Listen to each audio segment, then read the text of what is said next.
Voilà. Merci. Une autre question?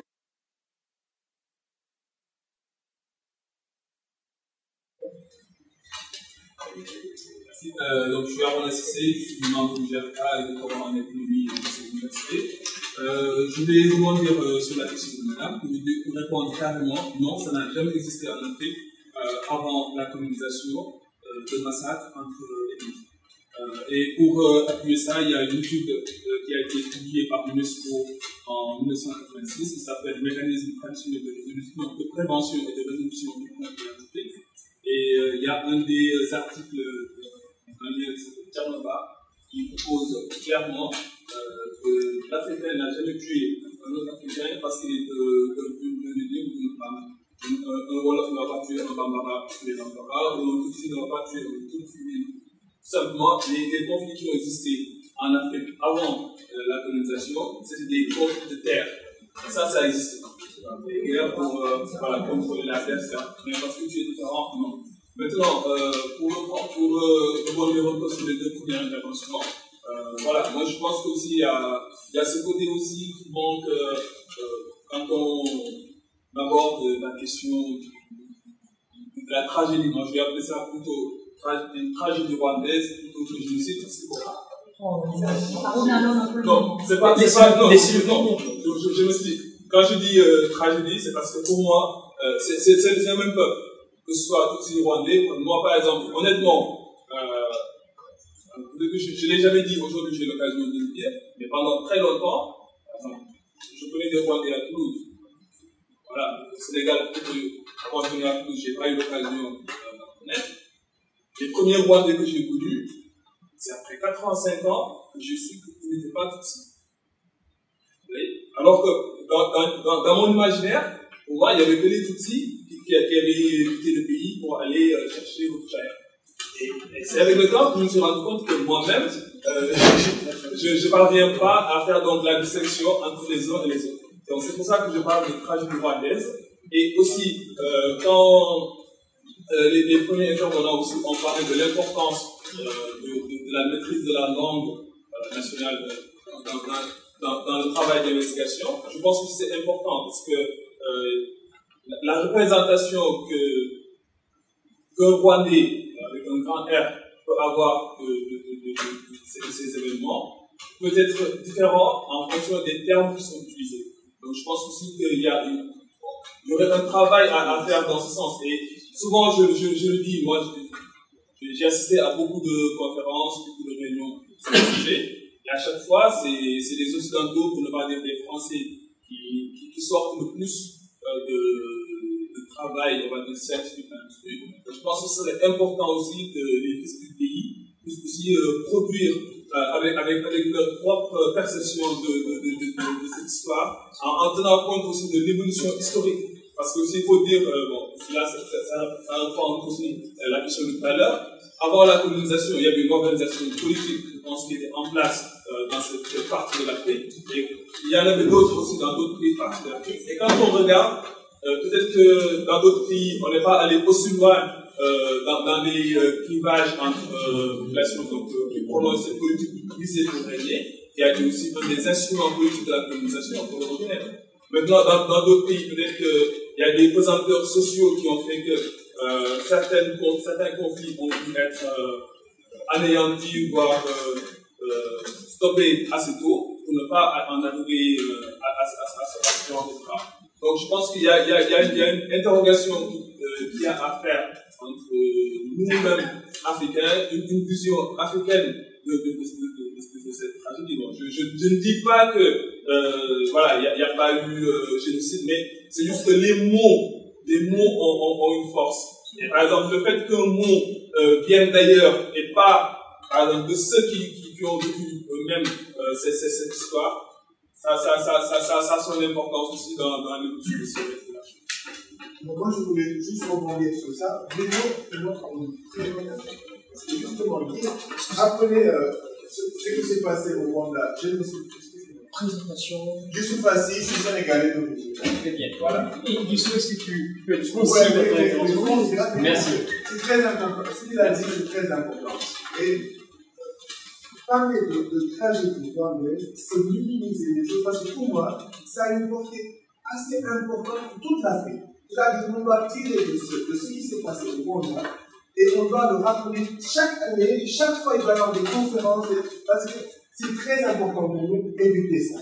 Parce qu'on va vers ça. Au Sénégal, il y a les bourriques, les tiganes, etc. On peut aller vers ça. En Côte d'Ivoire, il y a eu ce qui s'est passé. Et tout de suite, on parle de génocide, on parle au génocide rwandais. Ça permet de revenir sur les choses et de dire non, ça, il ne faut pas qu'on arrive à ça et donc on stoppe ça. C'est très important. Mais quand je dis tragédie, c'est pas un D'une part, et d'autre part, c'est pas parce qu'on n'est pas rwandais qu'on ne doit pas s'intéresser aux questions écrites sur le Rwanda. Boubacar Borisito a écrit sur le Rwanda il n'y a pas longtemps. Il est allé, il ne parle pas le rwandais, je crois, et il est allé, il a écrit un bouquin. Si vous le lisez, vous comprendrez que relater les faits de gens, c'est très important et on n'a pas besoin de rwandais pour le faire. Voilà. Écrit par Dominique Efran. À la 9e page 9, il y a la société rwandaise avant la colonisation. De toute Rwanda, ni race ni ethnie. Aucun Hutu n'a tué un Tutsi, aucun Tutsi n'a tué un Hutu avant la colonisation. Pourquoi d'autres Tutsi n'a pas tué? Juste pour répondre sur ce que Youssou vient de dire. Vos interventions ne sont pas opposées, hein, parce que je pense que peut-être le mot qu'Aaron a utilisé, tragédie, a choqué, mais pour lui, ça voulait dire quelque chose de très important. Il voulait juste marquer, je pense, après ce qu'il a dit, hein, de ce que j'ai pu sentir en tout cas, il voulait marquer justement cette division qui est dans le... Mais le mot génocide est important pour tous. C'est important pour tous. Il n'y a pas besoin d'être rwandais justement pour ressentir cela physiquement, même quelquefois. Physiquement. Et il n'y a pas besoin d'être rwandais pour étudier la chose aussi. Je voudrais juste rebondir rapidement ce que monsieur a dit. J'ose espérer que ce que monsieur a dit, ça ne s'inscrit pas dans une volonté, une démarche négationniste, non. J'ose espérer, mais ce qui a, les mots ont une importance. Vous savez, les tragédies rwandaises, il y en a eu beaucoup à travers l'histoire. Il y a eu des familles, il y a eu des guerres, il y a aussi un génocide. Il faut nommer chaque événement par son nom. C'est pas parce que c'est le génocide contre le Tutsi que c'est pas une tragédie qui concerne tous les Rwandais. Le génocide des Tutsis est une tragédie pour tous les Rwandais. Mais également, même pour l'humanité. Mais il faut bien nommer ce que c'est cet événement. C'est bien un génocide contre le Tutsi. Non, mais comme tu dis encore une fois, en utilisant le mot tragédie, c'est pas pour faire un euphémisme. J'ai fait exprès de dire tragédie pour dire que, voilà, il serait important aussi qu'il y ait une investigation à partir des perceptions locales du génocide, pour dire le mot, comment les Rwandais eux-mêmes voient la chose à partir de la langue. Voilà.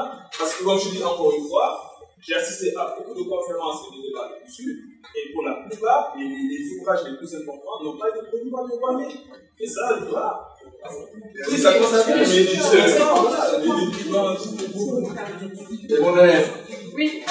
réaction d'Hélène. Une toute petite réaction pour dire que la question que vous soulevez est extrêmement importante. Que ce soit la langue, ou que ce soit Alors moi, je ne parle pas de la nationalité des chercheurs, parce qu'après tout, quand je vois rwandais, si on parle la langue, rwandais, américains, français, etc., on suit en tout cas dans les sciences sociales les mêmes protocoles.